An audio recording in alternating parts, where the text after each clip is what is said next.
Martinaitis yra pavadinęs visuotiniame narių susirinkime.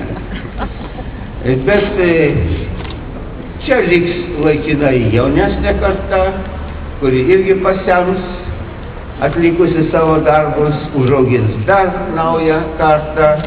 Ir šitas laikinas susirinkimas taip pat turi būti amžinas. Bet didysis visuotinis susirinkimas mus šiek tiek irgi įpareigoja. Įpareigoja galvoti apie tai, o ką mes turim padaryti dar iki to visuotinio susirinkimo.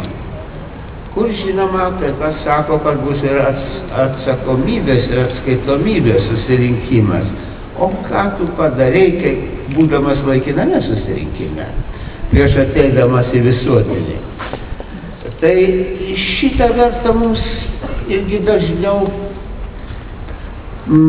papuoselėti savo mintise.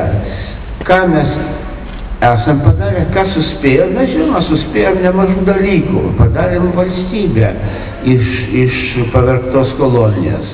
Padarėm šiokią tokią demokratiją, kuri vis dėlto dar ne visai suvaryta į ragą, kaip kitur yra suvaryta.